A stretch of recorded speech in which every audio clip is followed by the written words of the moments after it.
بسم اللہ الرحمن الرحیم۔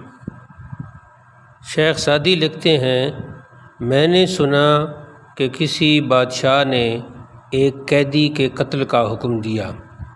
بیچارہ مایوسی کے عالم میں بادشاہ کو گالیاں دینے اور برا بھلا کہنے لگا۔ جیسا کہ کہا گیا ہے کہ جو انسان زندگی سے ہاتھ دھو لیتا ہے، جو جی میں آئے کہہ دیتا ہے۔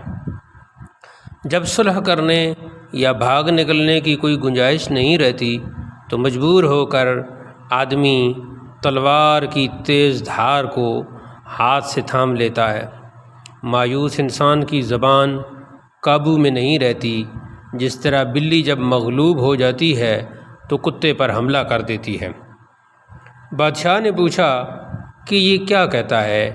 ایک نیک دل وزیر نے عرض کیا، خداوند نعمت، یہ بیچارہ قرآن پاک کی وہ آیت پڑھ رہا ہے جس میں خدا نے غصہ کو ضبط کرنے اور خطا کاروں کو معاف کرنے والوں کی تعریف کی ہے۔ بادشاہ کو قیدی پر رحم آیا اور اس کے قتل سے درگزر کیا۔ دوسرے وزیر سے، جو پہلے کا الٹ تھا، نہ رہا گیا۔ کہنے لگا، ہماری طرح کے لوگوں کو زیب نہیں دیتا کہ بادشاہ کے حضور میں سچ کے علاوہ بھی کوئی بات زبان پر لائیں۔ حق بات یوں ہے کہ اس قیدی نے حضور کو گالیاں اور کوسنے دیے ہیں۔ بادشاہ نے اس وزیر کی طرف سے منہ پھیر لیا اور کہا، اس کا جھوٹ تمہارے اس سچ سے ہمارے لیے پسندیدہ تر ہے، کیونکہ اس جھوٹ کا رخ بھلائی کی طرف تھا اور اس سچائی کی بنا خباثت پر تھی۔ داناؤں کا قول ہے کہ وہ جھوٹ جس سے بھلائی مقصود ہو اس سچ سے بہتر جو فتنہ پیدا کرے۔